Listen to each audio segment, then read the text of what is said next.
xukuumadda Soomaaliya ayaa waxay waxba kama jiraan ku tilmaantay eedeyntii ay dawladda u jeedisay hay'adda culimada Soomaaliyeed sida uu ku faahfaahinayo Cabdiraxiin Xuseen Ceelaawe.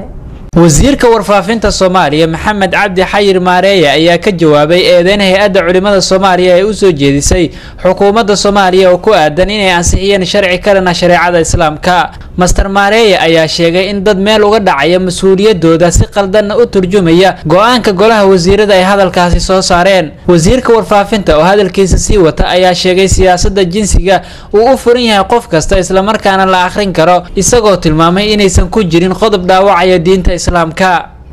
waxa la wixii shariicada islaamku qabto gabadha Soomaaliyeed ay u fasaxayso weynay ula mid ahaataa wiilka walaalkeeda inay ula mid ahaato. waxaan ka xunnahay xukuumad ahaan iyo dawlad ahaanba in dad meel uga dhacay mas'uuliyadoodu ay si khalada u fasireen go'aanka golaha wasiirada oo ay yiraahdeen dawladdu waxay meel kaga dhacday diinteena maragta islaamka waxa ay qabto taasoo aan waxba ka jirin. halkan waxaa yaala siyaasadda qaranka ee genderka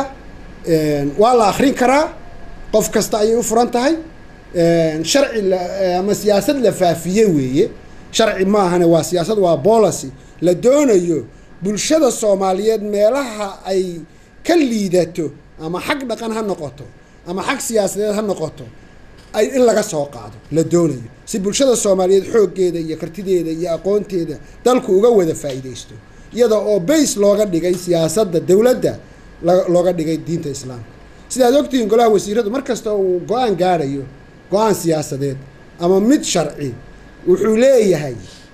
dad uu la tashado oo ah sharci yaqaano dad diinta islaamka ku xeel dheer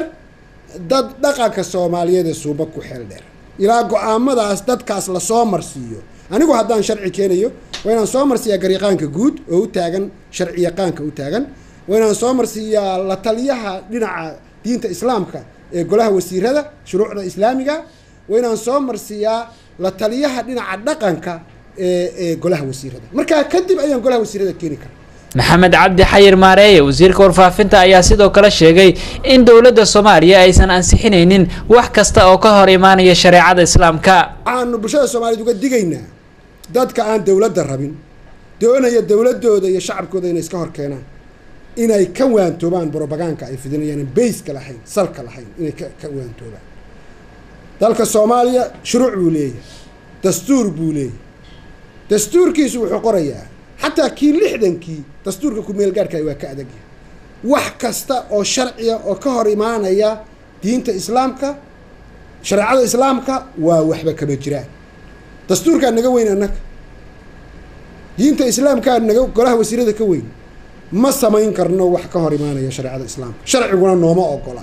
مركا برشة الصومالية وحنو قد جينا بروباغان كلجو في دنيا يبرها برشة يميلا كميدا dad aan mas'uuliyadooda sida ay tahay u gudanayn oo bulshada doonaya shacabka Soomaaliyeed dawladda in iska hor keenaan ay wadaan ayaan uga digaynaa. waxaan leenahay golaha wasiiradu wuxuu sameeyo waa wax waafaqsan shariicada islaamka iyo dhaqanka suuban ee Soomaaliya. hay'adda culimada Soomaaliya ayaa shalay bayaan ay soo saareen waxa ay ku sheegeen in qodobo badan oo dhaawacaya shariicada islaamka ay ansixiyeen xukuumadda Soomaaliya. birina waxaa lagu wadaa in golaha wasiirada looga yeero hay'adda culimada Soomaaliya si wax looga weydiiyo qodobada ay soo saareen. Cabdiraxiin Xuseen Xasan Cabdiraxiin Ceelaawe Somali Cable magaalada Muqdisho.